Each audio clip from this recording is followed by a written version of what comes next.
शहरातील 100 फुटी रोडवर चाळीसगाव रोड पोलिसांनी मोठी कारवाई करत दुचाकी चोरी करणाऱ्या टोळीतील एकाला अटक केली असून त्याच्याकडून 10 चोरीच्या दुचाकी जप्त करण्यात आल्या आहेत।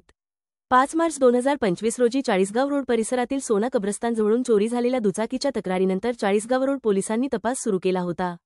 गुप्त माहितीच्या आधारे पोलिसांनी संशयित आरोपी शेख सलीम याला 100 फुटी रोड परिसरातून अटक केली असून चौकशीत त्याने गुन्ह्याची कबुली दिली आहे। पुढील तपासात त्याने साथीदारांसह इतर दुचाकी चोरी केल्याचे उघड झाले असून एकूण 4,70,000 रुपये किमतीच्या 10 दुचाकी हस्तगत करण्यात आल्या आहेत। ही कामगिरी पोलीस अधीक्षक श्रीकांत धिवरे, अप्पर अधीक्षक अजय देवरे आणि उपविभागीय अधिकारी राजकुमार उपासे यांच्या मार्गदर्शनाखाली पोलीस निरीक्षक सुरेशकुमार घुसर व त्यांच्या पथकाने पार पाडली। या प्रकरणातील इतर आरोपींचा शोध सुरू असून लवकरच अधिक गुन्हे उघडकीस येण्याची शक्यता आहे। नमस्कार, मी सुरेशकुमार घुसर, पोलीस निरीक्षक, Chalisgaon road police station, Dhule.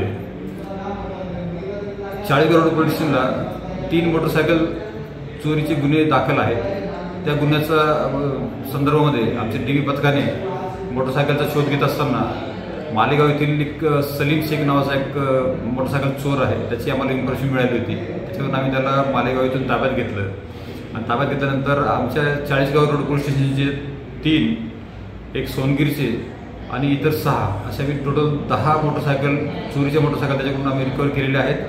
आणि त्याचा अजून एक साथीदार जो आहे तो फरार आहे। तो मिळाल्यानंतर अजून आशा आहे अजून काही मोटरसायकल आम्हाला मिळतील ज्या चोरी गेलेल्या आहेत आणि या गुन्ह्याचा सध्या तपास चालू आहे।